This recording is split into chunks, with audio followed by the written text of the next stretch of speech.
G'day everyone, Chad Bell here, just giving a quick wrap up from today's fat cattle market over here at IRLX, where we saw numbers rise once again to over 2,000, obviously on the back of another hot week and a strengthening market through the back of last week. One major processor not here today, but didn't really affect things at all with most export categories firm to Tadera. Bull side of things, we'll quickly start with the bulls. Not a lot of heavy bulls, with the best of bulls out to 310 or 12 cents. But most of those plainer bulls traded from anywhere from 255 to 275 or 80. The cow job was the highlight of the day, and I think one of the largest yardings of cows we've seen for some time here at Inverell. And the big heavyweight conditioned cows, not over conditioned, but with that yield potential, made up to 318 or 20 cents for a single Charolais cow. But most of those big heavy cows traded between 305 or 6 to 310 or 15 cents.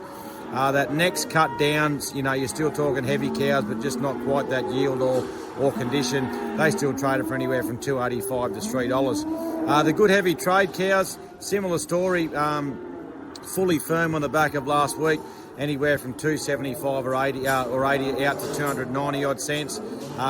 Those clean cutter cows, you'd say, once again trading strongly, 265 to 275 or 80 cents. Those lighter plainer cows to process, 235 or 40 to 250 or 60 cents. We saw cows go back to feed at 240 or 50, but some light plain cows making anywhere from 180 to 220 cents. Onto the steer, not a lot of bullocks to quote at all. I think a single bullock might have got to 355 or 8, but most of those heavy bullocks, or not, there was not a weight I should say, but heavy trade or lighter bullocky fellas, 340 to 350 cents. But as I said, not a lot here. Feeder wise, there was a good run of crossbred export feeders. They were 370 to 375 consistently. I think I saw one pen of Angus cross steers out over 380 cents. Trade feeders at the lighter end with background of competition made up to $4 or a little bit better. But a lot of those steers 355 to 365. But there were plainer cattle that were trading 330 and 340 cents. Not a lot of little cattle to quote really. Some nice lightweight Angus steers or a little bit of cross in them, out to 420 or 421 or 2 cents.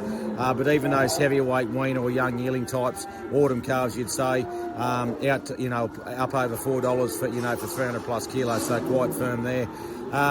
Did see some run of advertised steer calves, 150 or 80 kilos out to 430 or 40 cents. Heifer wise, similar sort of story. The heavyweight heifers to kill, carrying teeth, 310 to 316 or 18 cents. Might have pushed 20 in a couple of isolated sales, but most traded between that 310 and 315. A heavy heifer to feed, 330 to 336 or 8 consistently.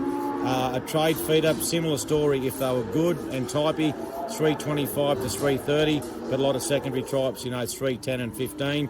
And that was similar story on the background, or the heifers to go back to the paddock, anywhere from 300 to 310 or 15 cents, but not a lot there to quote.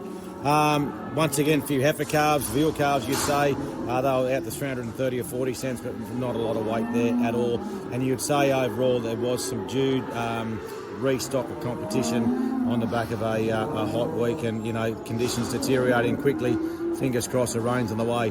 A few cows and calves pens throughout the market. Some nice first calvers, Angus cross first calvers out to $1,750 or $1,800, but most sales anywhere from 13 to 14 or 14.50. So anyway, that's a wrap up from today's fat cattle job. As I said, a buoyant market, a strong, especially export market, and no reason why you don't keep sending them. Anyway, we'll talk to you next week. Thank you.